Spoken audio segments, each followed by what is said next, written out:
Okay.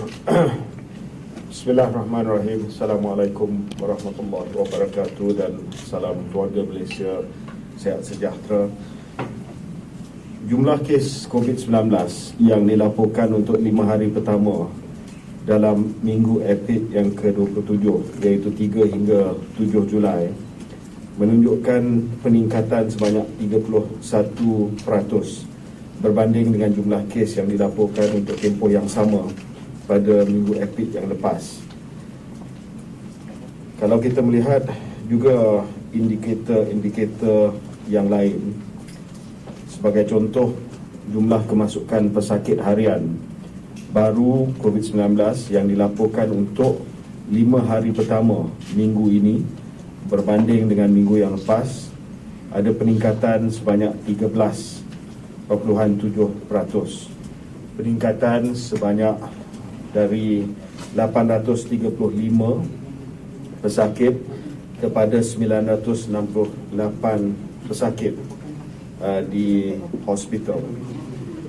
Bilangan kemasukan hospital ini masih kebanyakan majoriti dia adalah kategori 1 dan 2 iaitu 54% pada minggu ini, setakat ini adalah kategori 1 dan 2, manakala bagi kategori 3 hingga 5 adalah 46%. Maknanya kita masih lagi mengamalkan pendekatan untuk kita masukkan golongan yang berisiko tinggi walaupun mereka berada pada kategori 1 dan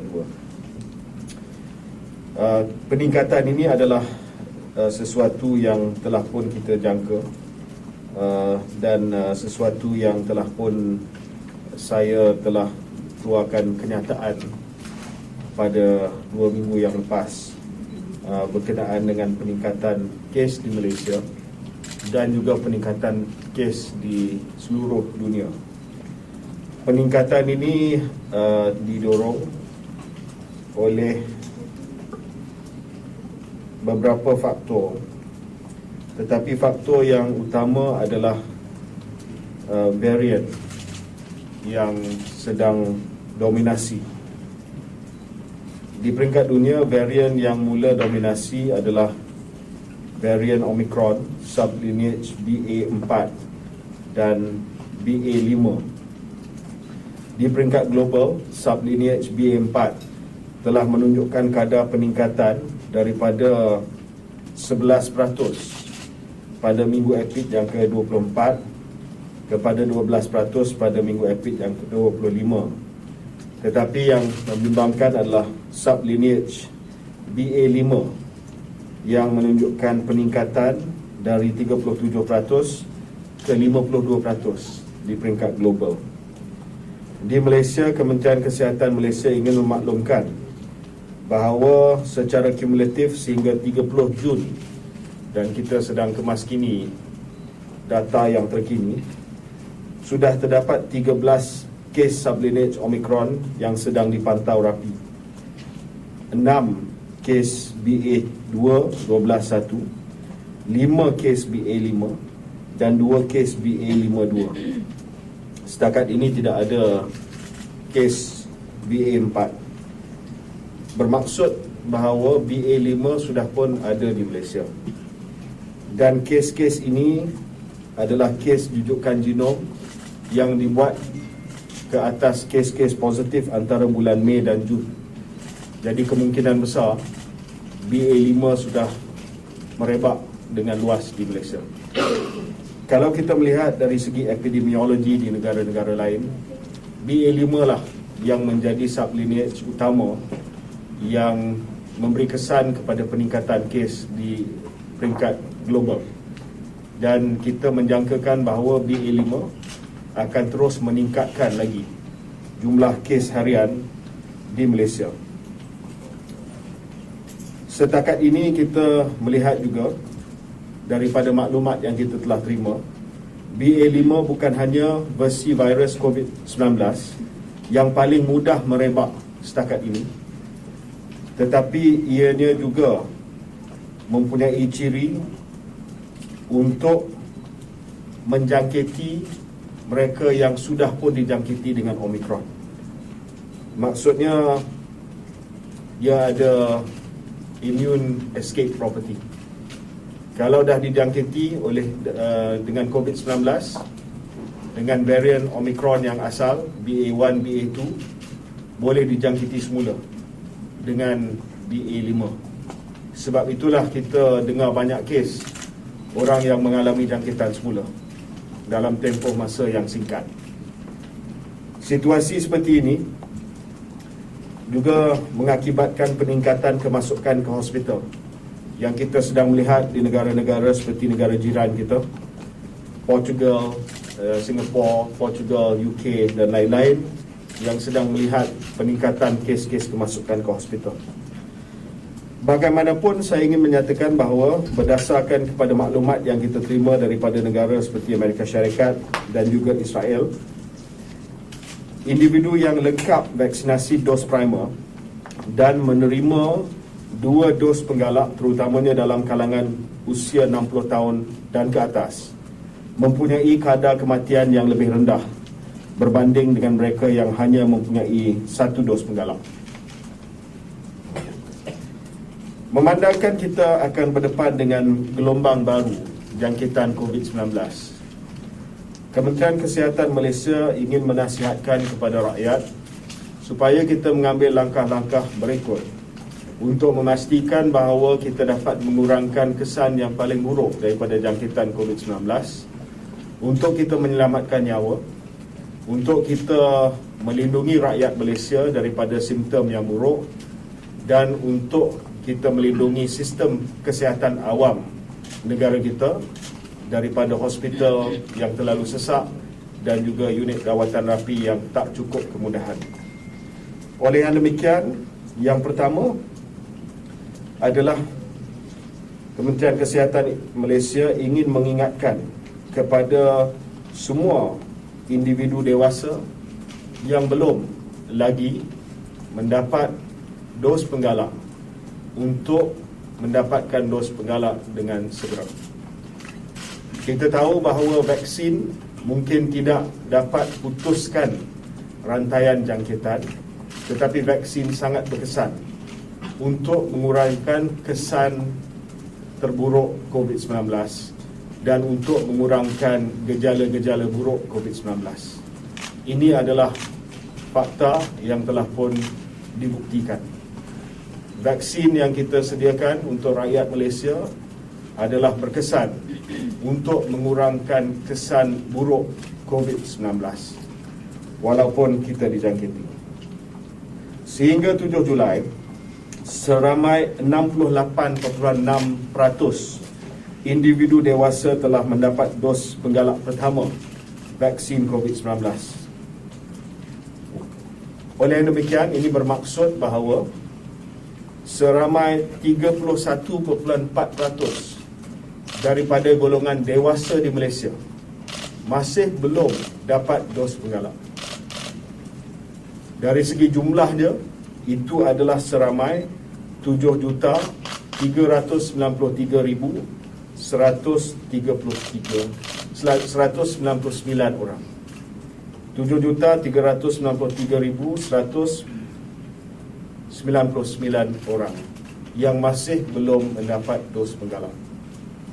Kementerian Kesihatan Malaysia ingin menyatakan sekali lagi bahawa dos penggalak ini tidak wajib, tetapi sangat disarankan, terutamanya bila kita berdepan dengan gelombang baru dan juga apabila kita akan melihat pergerakan manusia di Malaysia akan meningkat disebabkan cuti Hari Raya Aidiladha dan sebagainya.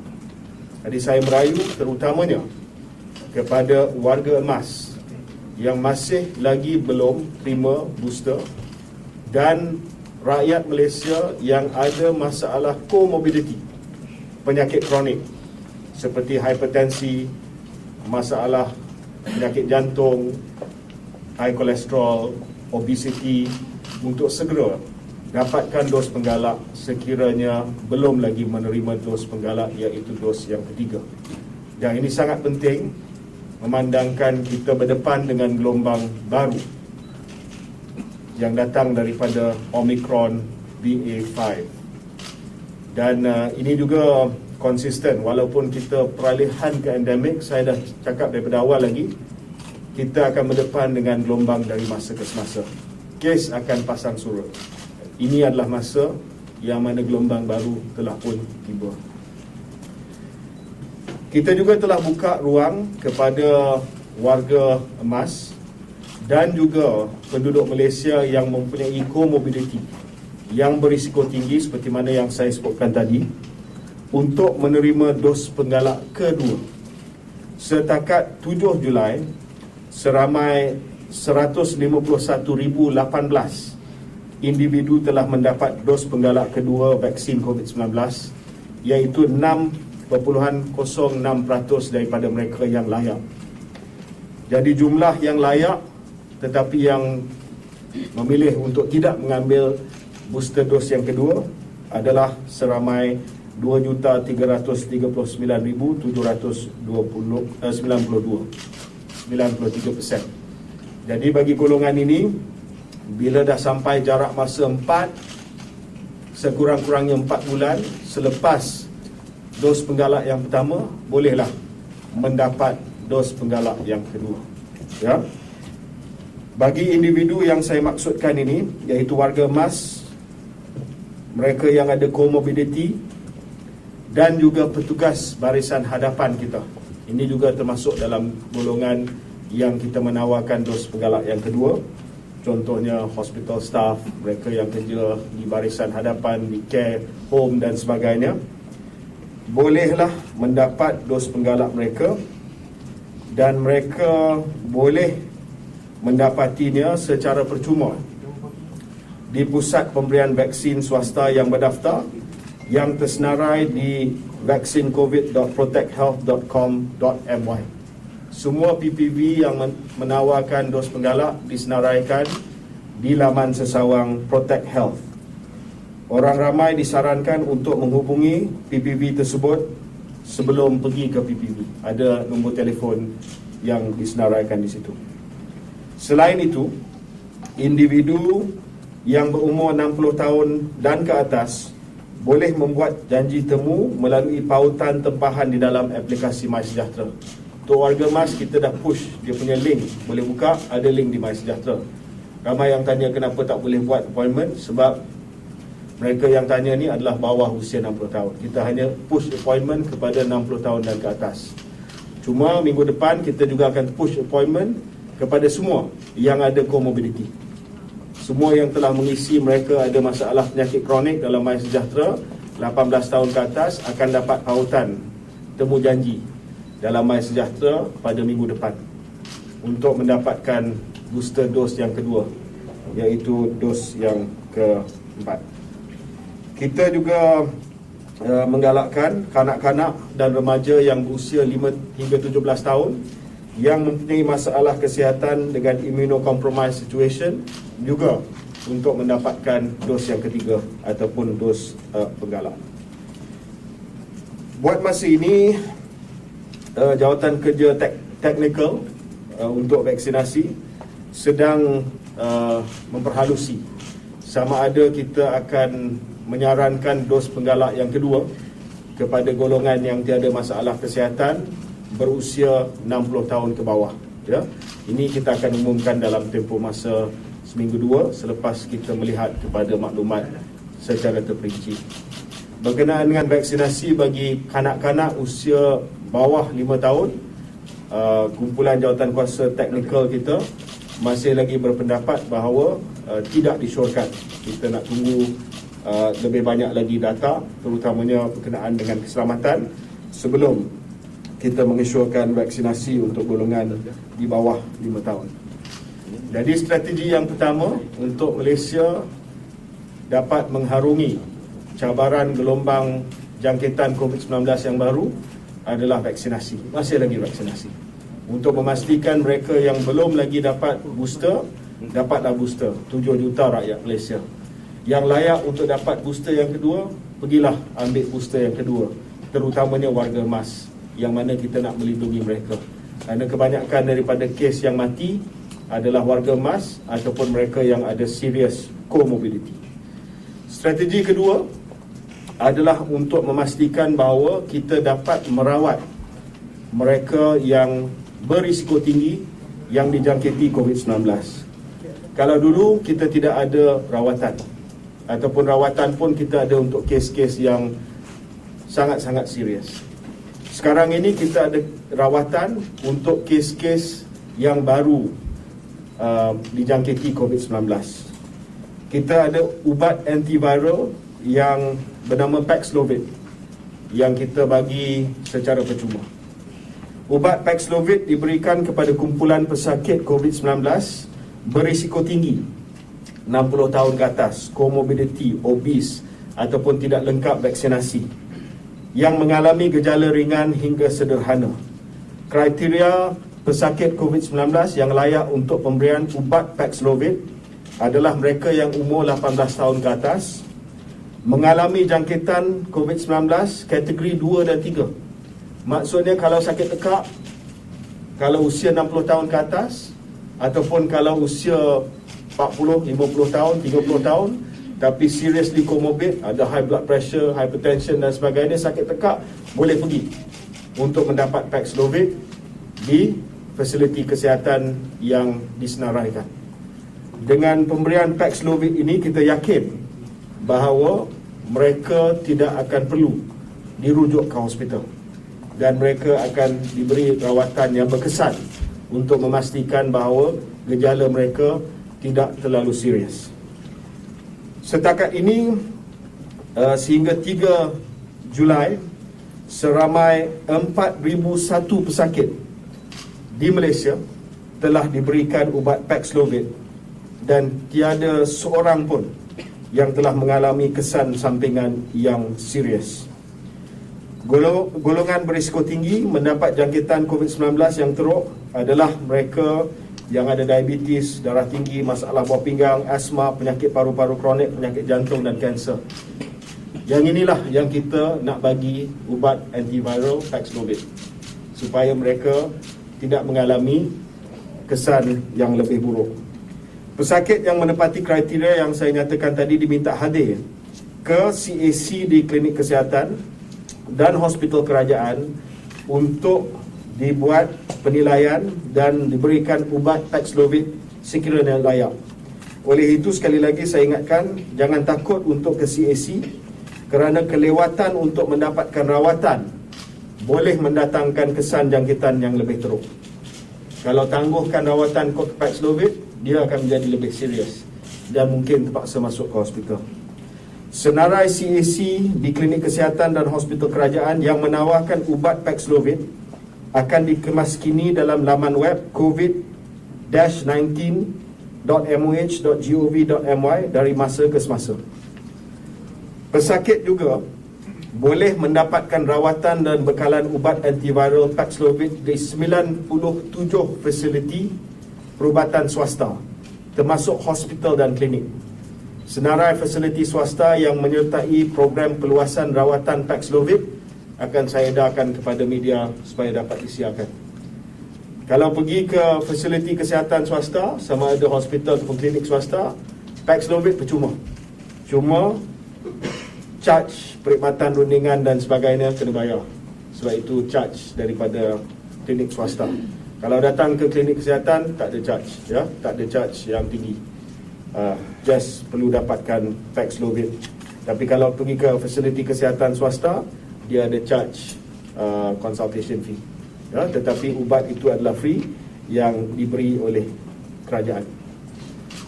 Jadi, satu, vaksinasi. Kedua, rawatan melalui antiviral Paxlovid. Ketiga adalah langkah-langkah kesihatan awam. Langkah kesihatan awam pertama adalah untuk kita terus mengamalkan TRIS. Ya, saya rasa ramai dah lupa dah TRIS. Test, report, inform, isolate, support. Ya, kita mesti terus melapor kalau sekiranya didapati COVID positif dalam MySejahtera supaya Kementerian Kesihatan Malaysia juga tahu berkenaan dengan kes-kes yang ada di negara kita. Sebagai contoh, setiap hari saya bagi contoh daripada semalam. Semalam ujian keseluruhan yang direkodkan adalah 41,297. Daripada jumlah tersebut, 4,874 sahaja adalah RT-PCR. Dulu ingat tak kita buat RT-PCR sahaja? Sekarang ni RT-PCR is the minority of the testing. RTK antigen yang dibuat secara profesional 25,712 akan di-key-in oleh pengendali fasiliti kesihatan. Tetapi RTK antigen Kendiri ni buat sendiri, lapor dalam MySejahtera, tinggi 10,711.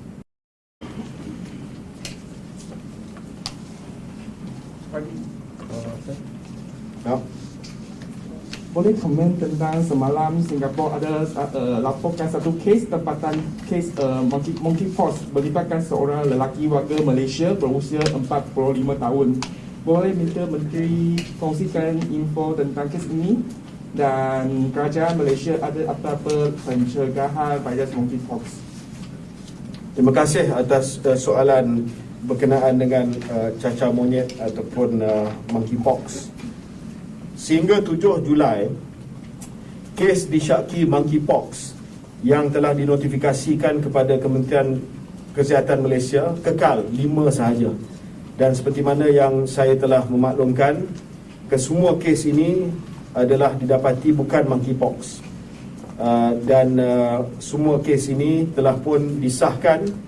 Satu kes HFMD dengan Coxsackie A6, 3 adalah kes jangkitan varicella dan kes chickenpox, dan 1 shingles, dan 1 kes didapati negatif virus penyebab HFMD dan negatif varicella. Lepuh hanya di kaki dan tiada demam dan telah kering selepas 5 hari. Jadi kekal tidak ada monkeypox setakat ini. Namun demikian, kita telah diberitahu bahawa ada kes monkeypox yang melibatkan rakyat Malaysia di Singapura. Saya ucapkan terima kasih kepada Kementerian Kesihatan Singapura, rakan sejawatan saya dan pegawai-pegawai di Singapura kerana telah memberi maklumat yang terperinci berkenaan dengan kes tersebut. Saya ingin umumkan bahawa kes adalah seorang lelaki usia 45 tahun, rakyat Malaysia yang menetap di Singapura. Beliau telah mengalami gejala lesi kulit pada 30 Jun dan disahkan positif monkeypox pada 6 Julai.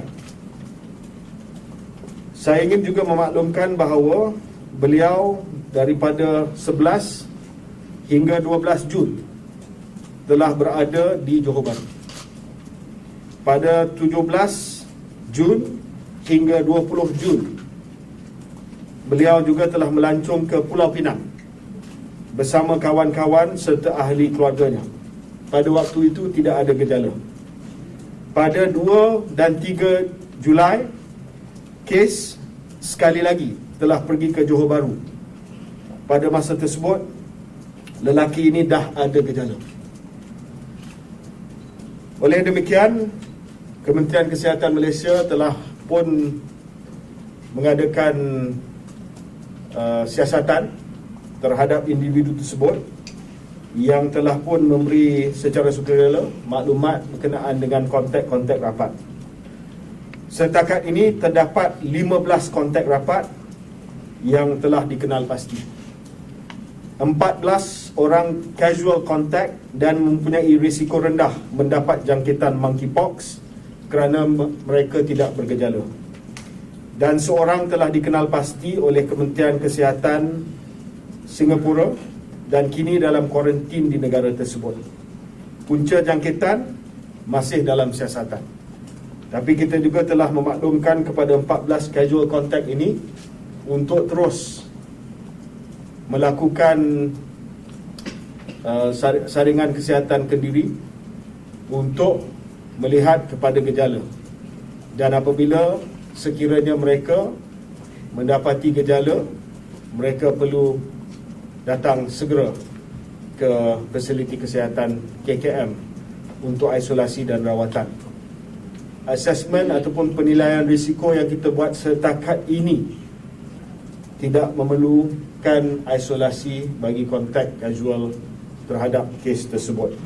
Namun demikian, kita akan terus pantau untuk memastikan bahawa tidak ada jangkitan yang berlaku daripada individu tersebut dan juga kepada sesiapa yang telah pun ada close contact ataupun casual contact dengan individu tersebut sewaktu beliau ke Johor Bahru dan juga ke Pulau Pinang. KKM akan terus bekerjasama dengan Kementerian Kesihatan Singapura dalam melengkapkan kes siasatan ini, dan maklumat baru yang diperolehi akan dikongsikan oleh focal point negara masing-masing.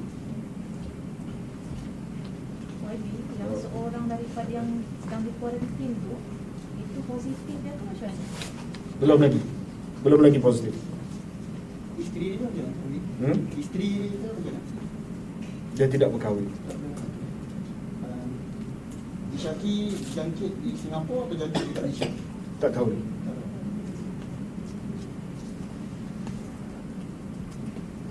Waktu nak minta punya kenaan laporan ke hadapan kosmologi pasal cas klaim swasta yang semakin tinggi. Bagi pembayaran ataupun fee di fasiliti kesihatan swasta, klinik swasta, kita memang ada jadual dan kita belum lagi membuat pindaan kepada jadual fee untuk klinik swasta. Sebenarnya mereka minta supaya ceiling fee konsultasi sebagai contoh dinaikkan sebab dah terlalu lama di paras yang sama. Jadi ini perkara yang sedang dibincangkan sebab kerisauan Kementerian Kesihatan Malaysia adalah berita seperti mana yang dirujuk tadilah, fee yang terlalu tinggi. Yang kedua, kita sentiasa bincang dengan pengendali perubatan swasta untuk memahami dengan lebih lanjut lagi ketelusan dari segi fee ataupun charge yang dikenakan, di mana mereka letakkan charge yang terlalu tinggi. Dan dari masa ke semasa kita akan ada sesi dibat urus untuk memastikan bahawa fee ataupun charge yang dikenakan di fasiliti kesihatan swasta ini tidak membebankan kepada rakyat. Tetapi secara spesifik nanti kita akan siasat laporan tersebut. Berapa yang diminta untuk naikkan shilling itu, berapa dia minta?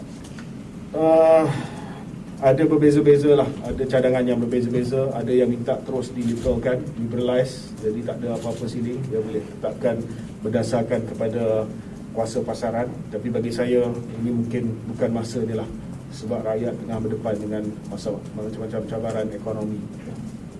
YB, the general perception is that and your advice is for the second booster dose to be taken by 60 and above and those with comorbidities, but there are private facilities that are already offering it for people who just want to come. So what's your comment on that? So kita bagi kelonggaran, ya, kita bagi kelonggaran untuk mereka yang nak keluar negara.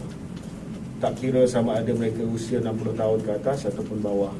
Banyak yang ambil loophole tersebutlah untuk pergi dan mengaku nak keluar negara tapi dapat booster dose yang kedua, ya. Ini saranan Kementerian Kesihatan adalah 60 tahun ke atas. Tapi kalau dia nak pergi sana, dia mengaku dia nak pergi ke luar negara, kita pun tak tahu macam mana nak check.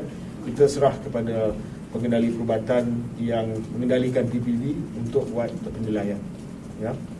Itu memang ada loophole lah, saya mengakui, sebab kita benarkan. I've said before, you can get your second booster if you're travelling, especially dulu yang dapat Sino, nak Pfizer, nak pergi negara tertentu.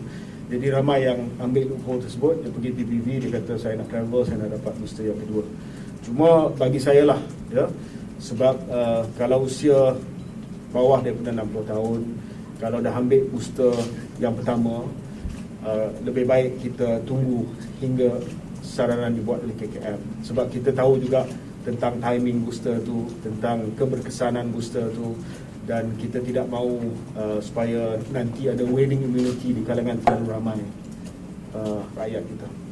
Tetapi saya dah minta TWG untuk buat saranan, kalau boleh kita turunkan kepada 50 tahun dahulu dan slowly we step down. Jadi ada penjualan dia ada unjuran gelombang baru BA5 ni dia akan peak bila ke apa ada? Belum lagi sebab kita kekangan yang kita hadapi sekarang, apabila jumlah ujian PCR menurun, maka jumlah jujukan genom penuh yang dapat kita buat juga turun. Kita hanya dapat buat jujukan genom ke atas kes-kes yang kita dah buat PCR. Kalau antigen kita tak boleh buat whole genomic sequence. So sebab itu kita sebenarnya ada blind spot sikit. Dan ini bukan sahaja di Malaysia. Ujian RT-PCR di banyak negara telah turun. Oleh yang demikian, jujukan genom pun turun. Bila genomic surveillance turun, kita sebenarnya tak tahu prevalence BA5, ya, dan dia agak delayed lah. Dia agak delayed. Dia tidak maklumat itu tidak berapa up to date.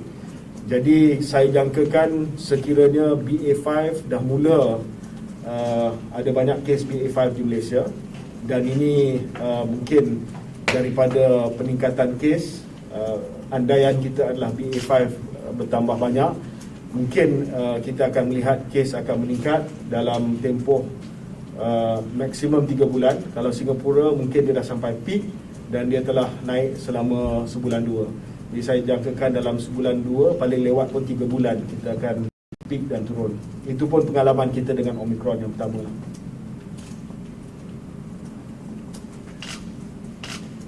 Ini gelombang berapa sebenarnya lebih tepat? I guess so, yeah. Okay, Khalifa from Code Blue OIB, we have 3 questions. I'll ask one by one. Firstly, also berkenaan dengan unjuran COVID OIB, but in terms of the severe COVID cases involving BA4 and 5, since the variant appears to affect the lungs more than BA2. So do you have probably any projection or explanation as to the severity of the cases that are coming in from these variants? At the moment we're not seeing, pada waktu ini kita tidak melihat perubahan daripada severity ataupun keterukan kes ini. Saya dimaklumkan oleh pakar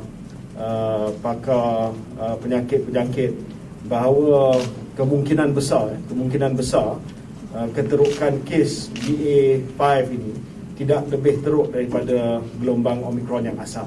So we are expecting the severity to be roughly the same as the initial Omicron wave.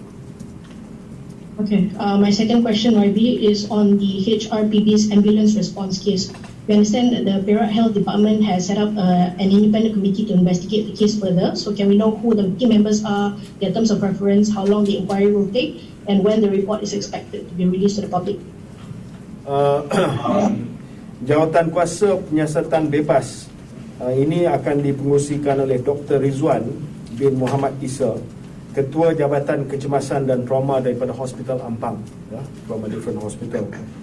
Dan dianggotai oleh pakar-pakar bidang lain seperti forensik, kardiologi dari hospital lain serta wakil daripada Ibu Pejabat KKM. Mereka akan melakukan siasatan pada 14 Julai di Hospital Raja Permaisuri Bainun. Saya serahkan kepada mereka, dan bila jawatan kuasa ini dah memaklumkan hasil siasatan, pertamanya kepada waris pesakit, selepas itu barulah kita boleh fikir sama ada didedahkan ataupun tidak. Okay? Sorry, YB, last question. You spoke in Singapore last month about the possibility of introducing a social health insurance. So are you proposing mandatory social health insurance? If so, what's the proposed payroll reduction rate? Saya kata itu antara jalan penyelesaian, bukan kita nak buat. Saya kata kalau kita terus dengan perbelanjaan kesihatan yang sedia ada, yang sudah pun tidak mencukupi, kita tidak dapat menampung rawatan untuk rakyat Malaysia 10 tahun akan datang. Jadi sama ada kita tambah peruntukan daripada Kementerian Kewangan ataupun kita melihat kepada option-option lain. Jadi itu salah satu option, tapi masih lagi dibincangkan dan sudah pasti akan menjadi topik untuk kertas putih yang akan dibentangkan di Parlimen nanti. Alright. Ravi, TMI. Ya.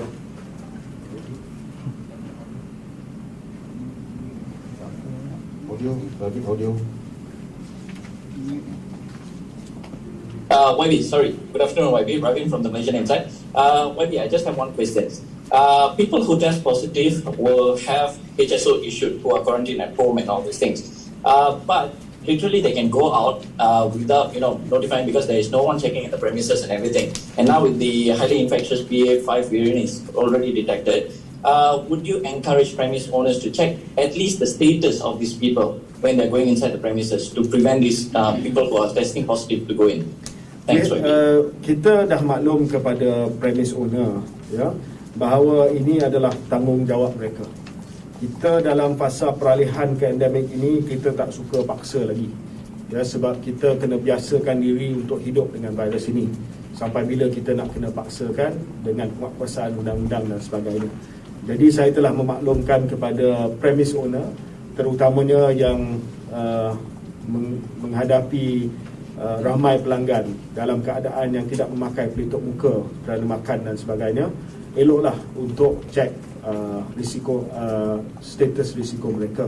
Tapi ini terpulang kepada premise owner.